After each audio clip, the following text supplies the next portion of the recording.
In this video, I'd like to talk about the very first part of the introduction, the salutation.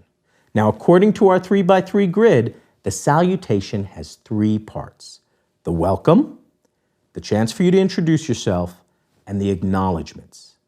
The salutation is so important because it sets the tone for your entire presentation. It's the place where you meet your audience and they meet you.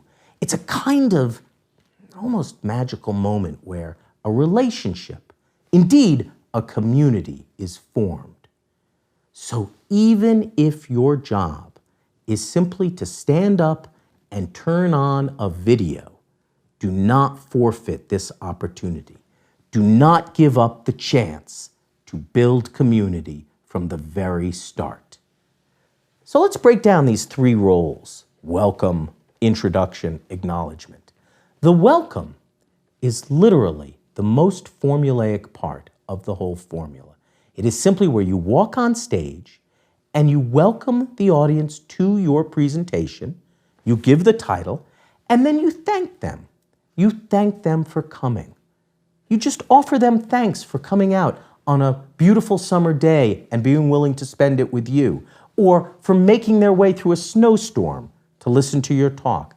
Just thank them. Set out the tone. Then introduce yourself.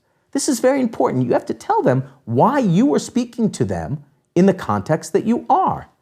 There are many contexts, and there's many good reasons to speak for them. It's not a very long explanation. Just tell them who you are. Then acknowledge them. This is critical.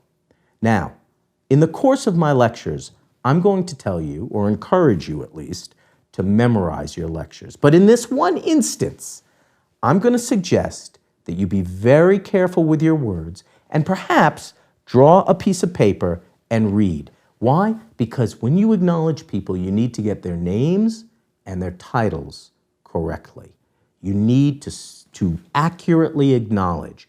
This is very important. And if you pass over the acknowledgements, you may later find that someone's feelings were hurt or that they're somewhat upset with you. I've been down this road.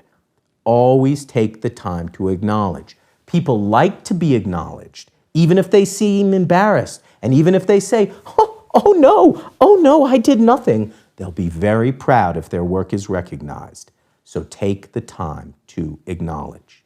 What I'm saying overall is this opening section seems like barely part of a talk, barely part of a presentation, but in fact, it sets the tone for community.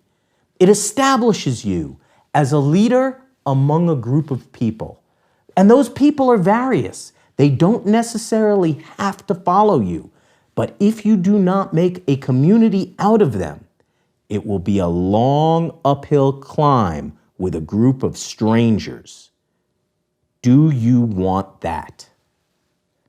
So, the tone in the very beginning is very important.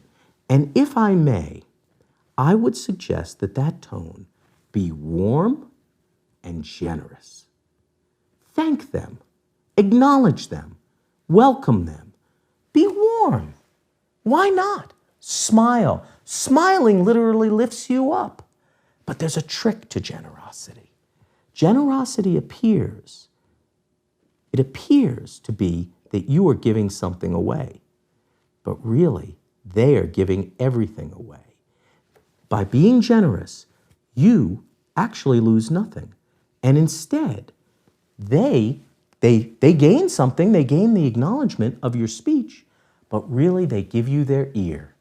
They allow you to lead. Generosity is a trick, because if Santa can give his toys away, it certainly stands to reason that he owns a lot of toys to begin with. Generosity appears to weaken your authority, but it actually allows you to seize authority, to become the leader, to become the person who can give acknowledgement or deny acknowledgement. And that's a very powerful position. So, by being generous, by being warm, you can establish yourself, you can establish the trust and sincerity of the community, and from trust and sincerity come your authority to speak.